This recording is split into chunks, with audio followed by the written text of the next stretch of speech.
He delayed my mom's cancer treatments on purpose. He cut her brake lines, drained her bank account, and told a judge he was just waiting for her to die so he could take everything she owned. He thought I couldn't stop him, that I was just a woman, powerless. He was wrong. I didn't just stop him. I took everything from him, legally. If you've ever wanted to serve justice cold to someone who thought they were untouchable, hit that like button and get comfy. This isn't just a revenge story, it's about what happens when the underestimated rise up. Let's get into it. My name is Emily, I'm 34 now. When this started, I was just 27, a full-time student, a mom, and living in the basement suite of my mother's home with my partner and child. My mom, Sarah, was my rock. Kind, strong, and supportive. She was married to Larry, my now ex-stepfather, for almost 17 years.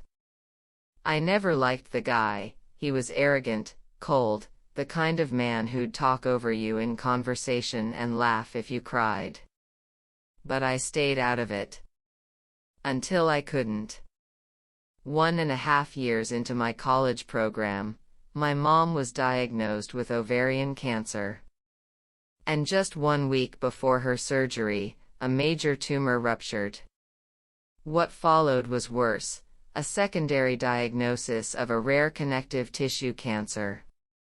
Aggressive. Untreatable without intervention. Doctors gave her 2 years, at best, without chemo. That day, I sat beside her in the doctor's office. We were terrified. But she was ready to fight. Then Larry exploded. "My wife's not doing any of that sh*t, he yelled, slamming his fists down and storming out of the room. And what my mom said next made my stomach drop.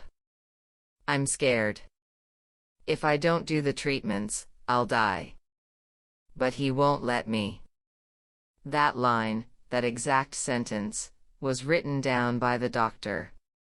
It would later become one of our most crucial pieces of evidence. From that day on, Larry made it his mission to stop her from getting better.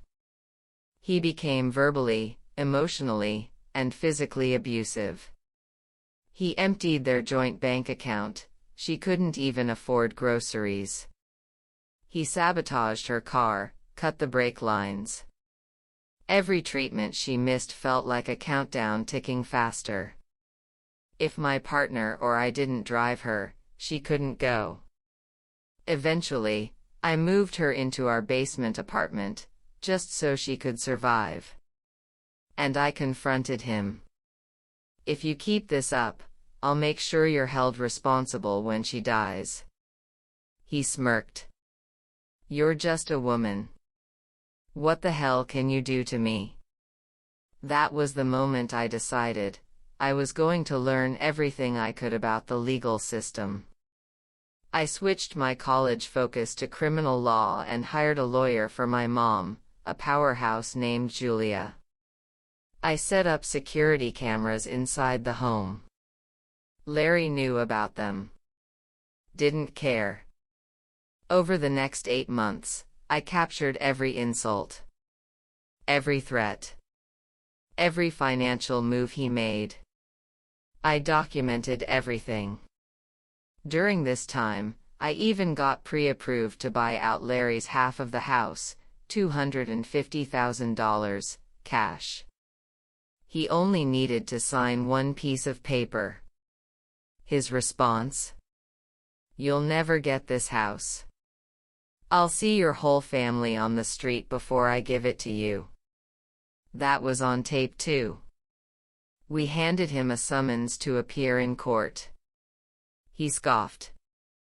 "I know more than your lawyers. I'm not showing up." That arrogance cost him everything. Because he didn't show, the judge granted sole possession of the house to my mom. The court froze his assets, gave him a restraining order, banned him from the home. He was evicted by police that very night. We changed the locks before he could even return. For the first time in months, my mom was safe. With Larry gone, we got my mom access to ODSP and free cancer transport programs. She was finally making every treatment. She and Julia rewrote the ownership of the house to tenants in common, which meant her share could go directly to me. We kept going to court. Larry kept refusing to cooperate. No settlements, no divorce signatures. His final words to our legal team? "I'll just wait for her to die and take everything." The judge told him that wouldn't happen. He laughed. 2 years later, my mom died in my arms. Not from cancer, but from a sudden gastrointestinal bleed caused by a ruptured tumor. I called 911, did everything I could, but I watched her fade in my arms. I was later diagnosed with PTSD. But I didn't stop. Because I still had a mission.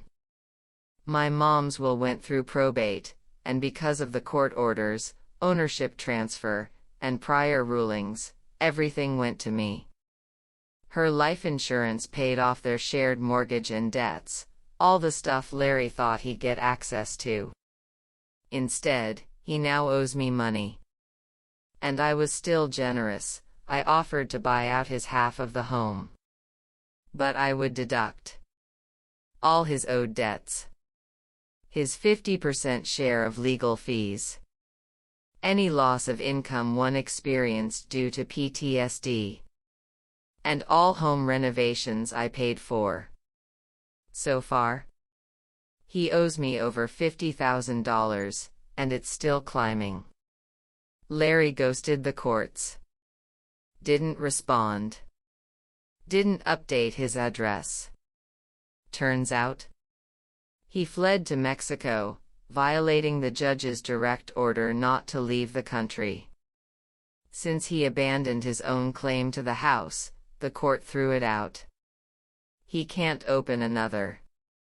My lawyer told me, if he comes back, he either accepts the offer, or you claim against his estate.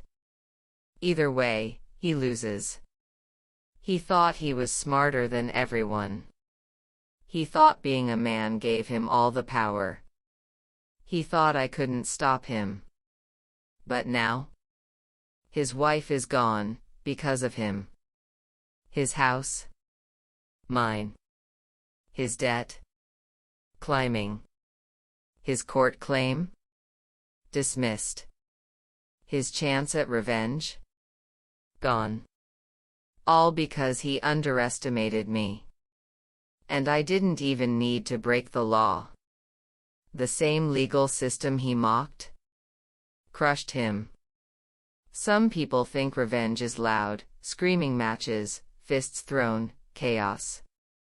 But real revenge? It's cold. Silent. Paperwork and patience. It's watching someone lose everything they thought they could steal, because you knew how to fight smarter. My mom may not have survived, but I gave her peace, and I made sure her abuser got nothing. If this story gave you chills, smash that like button and tell me in the comments. What's the most satisfying revenge you've ever witnessed? And of course, subscribe for more stories like this. We post real stories of karma, justice, and emotional power every single week.